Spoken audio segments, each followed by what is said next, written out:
கிறிஸ்துவுக்குள் அன்பானவர்களே, உங்களை சந்திப்பதில் மகிழ்ச்சி அடைகிறேன். யோபு 5:20. பஞ்ச காலத்திலே அவர் உம்மை மரணத்துக்கும் யுத்தத்திலே பட்டயத்தின் வெட்டுக்கும் விலக்கி மீட்பார். ஆம்பிரியம் மாணவர்களே, நம் தேவனாகிய கர்த்தர் நம்முடைய வாழ்விலே பஞ்சம் நேரிடும் போதும் யுத்தங்கள் வரும்போதும் அவை எல்லாவற்றிற்கும் நின்று அவர் நம்மை விலக்கி பாதுகாக்கிறார். ஏனென்றால் அவர் தண்டிக்கிற மனுஷன் பாக்கியவான். அவருடைய சிற்றையை நாம் அற்பமாய் எண்ணாதபடி அதன் வழியாய் நாம் கடந்து போகும்போது தேவனாகிய கர்த்தரும் நம்முடைய பஞ்ச காலத்திலே நம்மை பட்டினியாய் இருக்க விடாதபடி நமக்கு வேண்டிய ஆகாரத்தை அவர் கொடுத்து ஒவ்வொரு நாளும் நடத்துகின்றார்.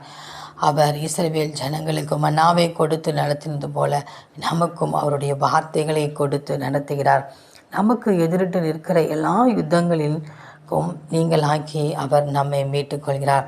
யுத்தங்களை மேற்கொள்ளக்கூடிய பலனையும் ஞானத்தையும் ஒவ்வொருவருக்கும் கொடுத்து அந்த முடிவிலே அந்த யுத்தத்தில் நாம் வெற்றி பெறக்கூடிய கிருபையை தேவனாகிய கர்த்தர் நமக்கு கட்டளையிட்டு தருகிறார்.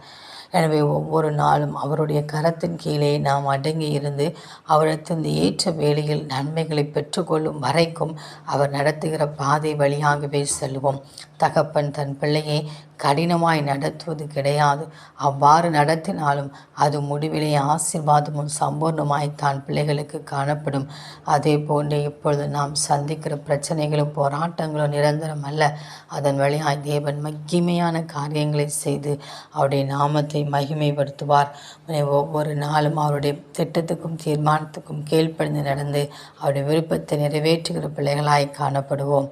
அந்த தேவனின் அன்பு கரங்களை நாம் பற்றி கொண்டு அவரோடு கூட வாழ்வோம். ஆமேன்.